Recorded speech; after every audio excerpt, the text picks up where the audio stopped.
오늘 하나님께서 우리에게 주시는 말씀은 요한계시록 11장 3절에서 13절까지 말씀입니다. 내가 나의 두 증인에게 권세를 주리니 그들이 굵은 베옷을 입고 1260일을 예언하리라.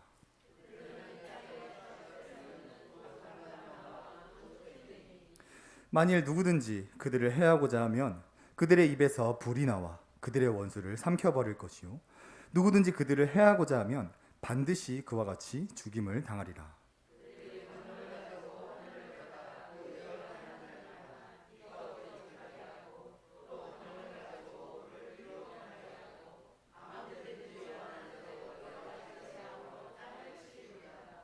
그들이 그 증언을 마칠 때 무정액으로부터 올라온 짐승이 그들과 더불어 전쟁을 일으켜 그들을 이기고 그들을 죽일 터인즉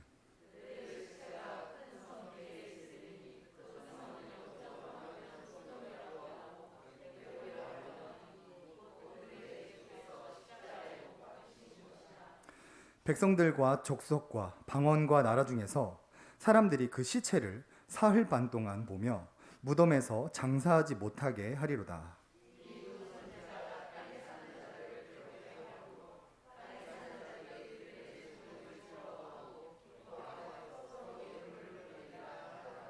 삼일 반 후에 하나님께로부터 생기가 그들 속에 들어가매 그들이 발로 일어서니 구경하는 자들이 크게 두려워하더라.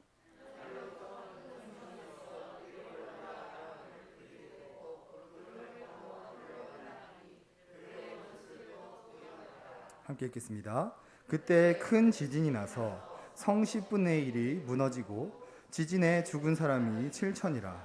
그 남은 자들이 두려워하여 영광을 하늘의 하나님께 돌리더라. 아멘.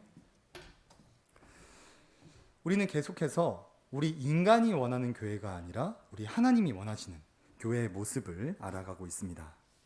저번 시간에는 이 교회의 사도성이라는 주제를 통하여서 하나님이 원하시는 교회의 모습을 살펴보았습니다. 하나님이 원하시는 교회의 모습은 사도적인 교회를 원하시는데요. 교회가 사도적이다라는 것은 교회가 사도들과 선지자들 터 위에 세워졌다. 그래서 교회는 사도들과 선지자들이 행하던 구원사역을 이어받았다. 그래서 교회는 구원사역을 감당하는 교회이며 구원사역만을 바라보는 교회이지 다른 것들을 행하고 다른 것들을 바라보는 것은 하나님이 원치 않으신다라고 살펴보았습니다. 그런데 우리가 이 예수만교회가 사도적인 교회가 되어서 이 구원사역을 감당하게 되면 우리가 피할 수 없는 한 가지가 있습니다. 그것은 바로 박해라는 것입니다. 우리 초대교회 모습을 한번 살펴보기 원합니다. 우리 사도행전 11장을 함께 읽어보겠습니다. 그때 스데반의 일로 일어난 환란으로 말미암아 흩어진 자들이 베니게와 그브로와 안디옥까지 이르러 유대에게만 말씀을 전하는데 그 중에 그브로와 구레네 몇 사람이 안디옥에 이르러 헬라인에게도 말하여 주 예수를 전파하니 주의 손이 그들과 함께 하심에 수많은 사람들이 믿고 주께 들어오더라. 아멘. 우리는 이 말씀을 읽을 때 대부분 21절에 집중을 합니다. 주의 손이 그들과 함께 하심에 수많은 사람들이 믿고 주께 돌아오더라. 그러나 우리가 절대로 간과해서는 안 되는 부분이 19절 상반절 말씀입니다. 그때 스데반의 일로 일어난 환란으로 말미암아. 여기서 스데반의 일이라는 것은 스데반 집사가 복음을 전하다가 성 밖으로 끌려가서 돌에 맞아 순교한 사건을 말합니다. 이처럼 초대교회는 구원의 열매뿐만 아니라 늘 환란과 박해가 함께했음을 우리는 기억을 해야 합니다. 여기서 나타난 이 환란이라는 단어의 의미를 제가 한번 찾아봤더니 신체적, 정신적, 사회적, 경제적 역경의 억압이라는 의미가 바로 환란이라는 단어였습니다. 초대교회 성도들이 당했던 박해는 그저 예수쟁이라고 손가락질을 받았던 것이 아니라 옥에 갇히고 고문을 당하고 생명의 위협을 받아 도망 다니고 사회로부터 매장되는 박해를 받았다라는 것을 우리는 알아야 합니다. 그런데 오늘날 이 한국교회에는 이러한 박해가 없습니다. 대한민국은 자유민주주의 국가이고 종교의 자유가 있는 나라이기 때문에 우리는 이런 박해를 경험할 수 없지요. 그런데 저는 이것이 과연 하나님의 은혜일까? 라는 의문을 가지게 됩니다. 왜냐하면 한국교회에 이 박해가 없다 보니까 이 박해를 통하여서 누릴 수 있는 하나님의 보호하심과 하나님의 은혜를 우리가 전혀 누리지 못하는 것을 봅니다. 우리가 이 박해를 통하여서 받을 수 있는 유익들을 몇 가지 한번 살펴보기 원합니다. 우리 베드로전서 4장을 함께 읽어볼까요? 오히려 너희가 그리스도의 고난에 참여하는 것으로 즐거워하라. 이는 그의 영광을 나타내실 때 너희로 즐거워하고 기뻐하게 하려 함이라. 너희가 그리스도의 이름으로 치욕을 당하면 복 있는 자로다. 영광의 영, 곧 하나님의 영이 너희 위에 계심이라. 베드로는 박해받는 사람을 복 있는 사람이라고 표현을 하고 있습니다. 왜 복 있는 사람입니까? 그리스도를 위하여 박해받는 자에게는 성령님이 함께 하시기 때문에 베드로는 박해받는 사람을 복 있는 사람이라고 표현을 합니다. 예수님도 이와 같은 말씀을 하셨습니다. 우리가 잘 아는 팔복 말씀에 우리 함께 읽겠습니다. 의를 위하여 박해를 받은 자는 복이 있나니 천국이 그들의 것임이라. 예수님도 박해를 받은 사람이 복이 있다. 왜냐하면 그리스도를 위하여 박해를 받은 자는 천국을 소유한 자이고 하나님의 위로를 받은 자이고 땅의 유업을 약속받은 자이기 때문에 박해를 받은 자는 복 있는 사람이다 라고 예수님은 표현하셨습니다. 사도 바울은 조금 다른 표현으로 환난에 대해서 말을 했습니다. 우리 함께 읽어볼까요? 다만 이뿐 아니라 우리가 환난 중에도 즐거워하나니 이는 환난은 인내를, 인내는 연단을 소망을 이루는 줄 알리로다. 사도 바울은 환난을 통하여서 우리가 인내하게 되고 인내를 통하여 연단받게 되고 연단받게 되어 우리가 소망을 이룬다라고 사도 바울은 환난에 대해 표현을 하고 있습니다. 우리가 흔히 박해라고 말하면 엄청난 고통이 따르고 절대 경험하고 싶지 않은 것으로 생각하지만 성경은 오히려 박해를 복이다, 소망이다, 우리를 연단시켜서 정금같이 만드는 은혜의 도구다라고 표현을 하고 있습니다. 하나님은 이처럼 박해를 통하여 교회에게 큰 은혜와 사랑을 베풀어 주시는데 이 한국교회에 박해가 없다 보니까 우리가 이런 은혜를 누리지 못하게 되고 교회 안과 밖에서 이런 은혜를 누리지 못하니까 자꾸 세상의 것들을 가지고 와서 은혜를 받으려는 모습들이 많이 나타나게 됩니다. 저는 우리 예수만교회가 이 세상에서 박해를 받고 그 박해 속에서 하나님의 보호하심과 은혜를 누리는 교회가 되기를 원합니다. 그렇다면 우리 예수만교회가 박해를 받을 수 있는 방법이 무엇일까요? 아주 간단합니다. 우리가 이 세상에 복음을 들고 나가면 박해를 받습니다. 사람들을 전도하면 박해를 받습니다. 하나님이 맡기신 이 교회의 구원 사역을 열심히 행하다 보면 우리 예수만교회는 자연스럽게 박해를 받게 됩니다. 오늘 본문에는 이 세상에서 복음을 전하다가 받게 되는 박해의 모습을 아주 잘 나타내 보여주고 있습니다. 우리 3절을 함께 읽어볼까요? 내가 나의 두 증인에게 권세를 주리니 그들이 굵은 베옷을 입고 1260일을 예언하니라. 아멘. 하나님은 지금 세상에 나아갈 두 증인을 임명을 하고 있습니다. 굵은 베옷을 입히면서 너희는 이 세상에 나아가서 죄가 가득한 세상에 회개를 촉구해야 된다라는 임무를 부여하고 있습니다. 그리고 하나님은 이 복음을 전할 두 증인에게 내가 너희를 반드시 보호하겠다는 약속과 이 복음 사역을 잘 감당하기 위한 권세 또한 주십니다. 우리 5절을 함께 읽어보겠습니다. 만일 누구든지 그들을 해하고자 하면 그들의 입에서 불이 나와 그들의 원수를 삼켜버릴 것이요 누구든지 그들을 해하고자 하면 반드시 그와 같이 죽임을 당하리라. 하나님은 복음을 들고 나간 증인들을 만약 누가 해하려고 한다면 입에서 불이 나와서 그 원수들을 불사르고 그들을 죽여서 복음을 전하는 자들을 반드시 보호하시겠다 약속하십니다. 그리고 6절을 함께 읽어보겠습니다. 그들이 권능을 가지고 하늘을 닫아 그 예언하는 날 동안 비가 오지 못하게 하고 또 권능을 가지고 물을 피로 변하게 하고 아무 때든지 원하는 대로 여러 가지 재앙으로 땅을 치리로다. 하나님은 복음을 들고 나아가는 자들에게 강력한 권세 또한 주십니다. 하늘을 막아서 비를 내리지 못하게 하는 권세, 물을 피로 변하게 하는 권세, 아무 때든지 원하는 대로 재앙을 내릴 수 있는 하나님은 권세를 복음 전하는 자들에게 주셔서 세상으로 파송하고 계십니다. 이처럼 두 증인의 모습을 보면 하나님이 보호하시겠다는 약속과 큰 권세를 가지고 세상에 나아갑니다. 그래서 그들은 마치 이 세상에 있는 모든 마귀 사탄을 무찌를 수 있을 것 같다는 생각을 해볼 수 있습니다. 그런데 오늘 본문 7절에서 10절을 보면 성경은 오히려 그들이 당하게 될 박해에 대해서 먼저 이야기를 합니다. 복음과 권세를 들고 나간 두 증인들이 과연 어떤 박해를 받게 될까요? 우리 7절을 함께 읽어보겠습니다. 그들이 그 증언을 마칠 때 무정행으로부터 올라오는 짐승이 그들과 더불어 전쟁을 일으켜 그들을 이기고 그들을 적을 쳐였지. 아멘. 7절에는 두 증인이 복음을 전할 때 무정행으로부터 올라오는 짐승, 사탄을 가리키죠. 복음을 전하는 자에게 사탄이 다가가서 전쟁을 일으키고 전쟁에서 승리하고 복음을 전하는 자들을 죽인다라고 표현을 합니다. 그리고 그냥 죽이기만 하는 것이 아닙니다. 8절을 함께 읽어보겠습니다. 그들의 시체가 큰 성 길에 있으리니 그 성은 영적으로 하면 소돔이라고도 하고 애굽이라고도 하니 곧 그들의 주께서 십자가에 못 박히신 곳이라. 시체가 큰 성 길가에 있다라는 것은 세상 사람들이 다 볼 수 있는 세상 한가운데를 말합니다. 사탄은 복음을 전하는 자들을 죽이고 세상 사람들이 다 보고 조롱할 수 있는 곳에 시체를 던져놔 버리겠다라고 우리를 협박합니다. 9절은 제가 읽어드리겠습니다. 백성들과 족속과 방언과 나라 중에서 사람들이 그 시체를 사흘 반 동안 보며 무덤에 장사하지 못하게 하리로다. 사탄은 두 증인을 죽인 후에 장사도 치르지 못하게 한다고 합니다.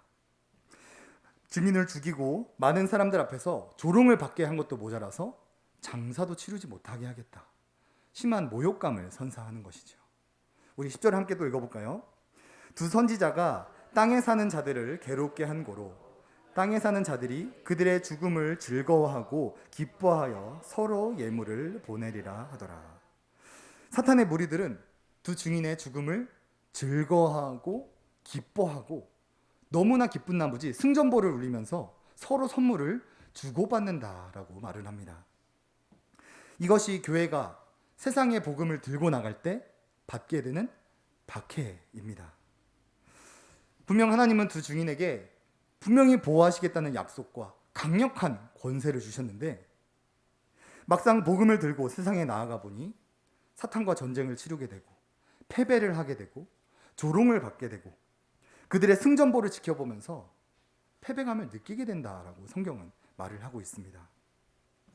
우리가 이 모습만 보면은 교회가 패배한 것 같고 복음이 실패한 것 같아 보이지만 하나님은 여기서 끝내지 않고 반전의 약속을 우리에게 보여주십니다. 우리 11절과 13절을 함께 읽어보겠습니다. 3일 반 후에 하나님께로부터 생기가 그들 속에 들어가매 그들이 발로 일어서니 구경하는 자들이 크게 두려워하더라. 하늘로부터 큰 음성이 있어 이리로 오라 함을 듣고 그들이 듣고 구름을 타고 하늘로 올라가니 그들의 원수들도 구경하더라. 그때 큰 지진이 나서 성 10분의 1이 무너지고 지진에 죽은 사람이 7천이라. 그 남은 자들이 두려워하여 영광을 하늘의 하나님께 돌리더라. 여기 11절에서 나타나는 3일 반이라는 것은 숫자 7의 절반을 의미합니다. 성경에서 숫자 7은 하나님의 숫자, 완전수를 나타내지요. 여기서 요한이 3일 반이라고 표현한 것은 마귀 사탄이 두 증인이 죽은 것이 완전하지 않다라는 것을 보여주기 위해 3일 반이라는 단어를 사용하였습니다. 그래서 11절에 이렇게 말합니다. 3일 반 후에 마귀가 승리한 것 같지만 이것은 완전한 승리가 아니다 라고 표현을 하면서 하나님께로부터 생기가 그들 속에 들어갔다라고 말을 합니다. 완전히 패배한 것 같던 상황에서 하나님의 성령님이 일하시니 반전이 일어난다는 것을 말합니다. 어떤 반전이 일어납니까? 죽어서 시체처럼 누워있던 두 증인이 다시 일어서게 되고 증인들을 박해하던 원수들이 그 모습을 보면서 두려워 떨게 되고 하나님을 모욕하던 마귀들이 하늘 하나님께 영광을 돌리게 될 것이다 라고 하나님은 우리에게 소망을 약속하십니다. 하나님은 오늘 말씀을 통하여서 교회가 세상에 복음을 들고 나가면 이렇게 무서운 박해를 받게 되지만 그것은 완전한 패배가 아니다. 결국 하나님은 교회를 보호하시고 결국 승리케 하신다는 것을 하나님은 오늘 말씀을 통해 우리에게 보여주고 계십니다. 이것이 바로 오늘 우리 애소망교회와 한국교회가 경험해야 될 박해의 유익입니다. 오늘 설교의 제목이 교회의 박해의 회복입니다. 우리가 이 설교 제목만 보면 뭔가 사서 고생하는 느낌이 들지만 교회에 있어서 박해는 고통이 아니라 복이고 소망이고 교회를 연단하여서 성장시키는 은혜의 도구라는 사실을 우리는 반드시 알아야 합니다. 세상 사람들은 교회 다니는 사람들을 향하여서 예수쟁이라고 손가락질을 해왔죠. 그리고 요즘 교회에서 문제가 많다 보니까 교회를 개독교라고 낮아 부르기도 했습니다. 그런데 이 코로나 이후 세상 사람들은 교회를 뭐라고 부르지는지 아시나요? 이 코로나 이후에 세상 사람들은 눈에 보이지도 않는 신을 믿으면서 주일마다 모이고 헌금을 내는 우리를 향하여서 정신병자라고 표현을 하고 있습니다. 그리고 포스트 코로나 시대가 오면서 이런 비난들이 더욱 가속화되었습니다. 이 교회 때문에 자신들이 경제적 불이익을 당했다고 생각하면서 교회를 비판하기 시작했고 모든 미디어 채널들이 이 코로나의 확산을 교회 탓으로 돌리면서 교회가 강력하게 규탄을 받아왔습니다. 그래서인지 이제는 교회가 전해주는 마스크나 물티슈 또한 받지 않는 그런 시대가 되어버리고 말았습니다. 우리가 이런 모습들만 바라보면 뭔가 복음의 길이 막힌 것만 같고 교회가 실패한 것만 같지만 저는 조금 다른 시선으로 이 상황을 바라보고 싶습니다. 저는 이 현상을 보면서 저는 이제서야 한국교회가 박해를 받을 수 있는 상황이 조성되었다라고 생각을 합니다.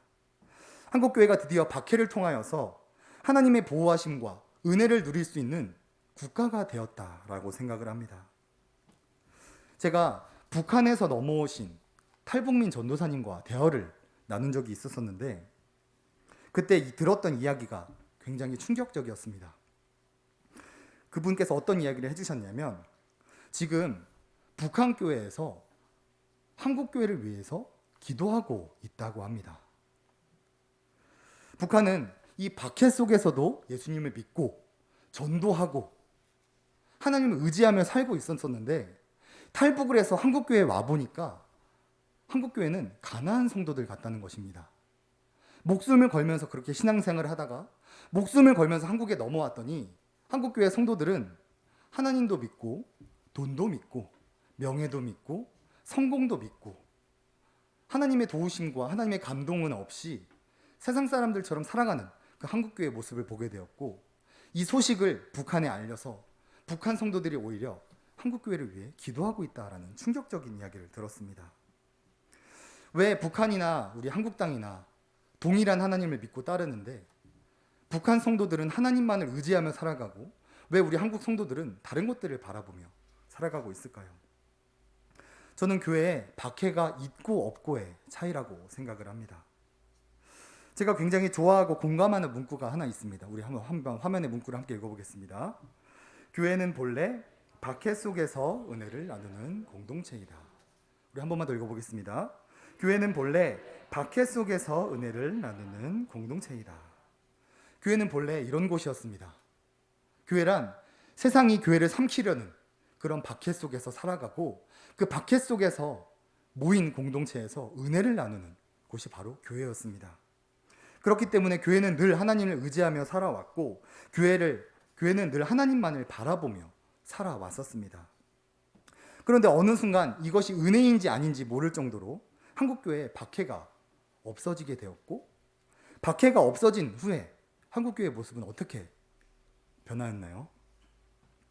한국교회의 박해가 없어지고 나니까 교회는 더 이상 은혜를 나누는 공동체가 아니라 담임 목사와 성도가 바람을 피우는 공동체가 되어버렸습니다. 목사와 장로가 서로 멱살을 잡고 싸우는 공동체가 되어버렸습니다.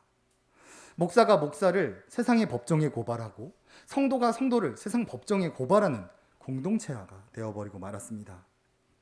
목사는 교회를 개인의 소유물로 여기고 교회에서 왕처럼 군림하다가 왕권을 물려주듯 자기 아들에게 교회를 물려주는 공동체로 교회는 변질되게 되었습니다. 목회자들만 타락을 하였을까요? 성도들 역시 삼삼오오 모여서 교역자들과 성도들을 뒷담화하기 바쁘고 하나님의 말씀인 설교를 판단하기 바빴습니다. 청중석에 앉은 사람들은 성가대의 노래 실력을 비판하기 바빴고 감사하기보다는 불평불만을 늘어놓는 공동체가 우리는 되어버리고 말았습니다. 교회가 이렇게 된 이유와 이 문제를 해결할 수 있는 방법은 이 교회에 박해가 회복되는 방법밖에 없다라고 저는 생각을 합니다. 교회가 다시 박해를 받게 된다면 우리는 다시금 하나님의 은혜를 나누는 공동체로 회복이 될 것입니다. 저는 우리 예수만교회에 박해가 회복되기를 원합니다. 우리 예수만교회가 세상으로부터 박해를 받는 하나님이 원하시는 모습의 교회가 되기를 원합니다. 하나님은 교회를 사도들, 선지자들과 터 위에 세우셨고 이 구원 사역을 교회에 맡기셨습니다. 우리가 이 하나님이 맡기신 구원 사역을 열심히 감당하면 우리 예수만교회는 자연스럽게 박해를 받을 수밖에 없고 우리는 그 박해 속에서 은혜를 나누는 공동체로 세워지게 될 것입니다. 우리 예수만교회가 6월 11일부터 전도대를 다시 시작을 합니다. 우리 예수만교회 박해가 회복되기 좋은 시기입니다. 우리가 세상의 복음을 들고 나아가 박해받기 아주 좋은 때입니다. 우리가 다시금 모여서 이 교회의 위대한 사명을 감당하는 교회로 다시 서기 원합니다. 하나님이 우리에게 맡기신 위대한 사명이 무엇입니까? 함께 읽어보겠습니다. 오직 성령이 너희에게 임하시면 너희가 권능을 받고 예루살렘과 온 유대와 사마리아와 땅끝까지 이르러 내 증인이 되리라 하시니라. 아멘. 우리가 이 위대한 사명을 감당하게 되면 자연스럽게 박해를 받게 되고 자연스럽게 하나님의 은혜를 나누는 교회가 될 것입니다. 우리가 마지막으로 이 성경에 나타난 이 박해를 통한 유익을 한 번 더 살펴보고 말씀을 맺겠습니다. 베드로전서 4장 13절에서 14절 말씀 제가 읽어드리도록 하겠습니다. 오히려 너희가 그리스도의 고난에 참여하는 것으로 즐거워하라. 이는 그의 영광을 나타내실 때에 너희로 즐거워하고 기뻐하게 하려 함이라. 너희가 그리스도의 이름으로 치욕을 당하면 복 있는 자로다. 영광의 영 곧 하나님의 영이 너희 위에 계심이라. 우리 예수만교회가 이 세상에 복음을 들고 나아가서 우리와 함께 하시는 성령님을 깊이 경험하는 교회가 되기를 원합니다. 마태복음 5장 10절 의를 위하여 박해를 받은 자는 복이 있나니 천국이 그들의 것임이라. 우리 예수만교회가 이 세상에 복음을 들고 나가서 박해를 받으면서 우리에게 영생이 있음을, 우리가 천국을 소유했음을 기억하는 교회가 되기를 원합니다. 로마서 5장 3절에 4절에 다만 이뿐 아니라 우리가 환난 중에도 즐거워하나니 이는 환난은 인내를, 인내는 연단을, 연단은 소망을 이루는 줄 알미로다. 교회가 복음을 들고 세상에 나아가면 오늘 본문 말씀처럼 무서운 박해를 받게 되지만 결코 그것은 완전한 것이 아니다. 결국 교회가 승리하고 복음이 승리한다라는 것을 소망을 갖게 되는 교회가 되기를 원합니다. 이것을 경험할 수 있는 방법은 우리가 복음을 들고 세상에 나아가는 방법입니다. 6월 11일 토요일에 우리가 다시 전도대를 시작하고자 합니다. 전도대를 통하여서 함께 복음을 들고 세상에 나아가서 함께 박해를 받고 그 박해 속에서 우리 예수만교회를 보호하시는 하나님과 예비하신 은혜를 받아 나누는 우리 예수만교회가 되기를 원합니다. 우리 예수만교회가 세상에 복음을 들고 나가 함께 받고 그 박해 속에서 경험한 하나님의 보호하심과 하나님이 예배하신 은혜를 서로 나누는 우리 예수만교회가 되기를 주님의 이름으로 소원합니다.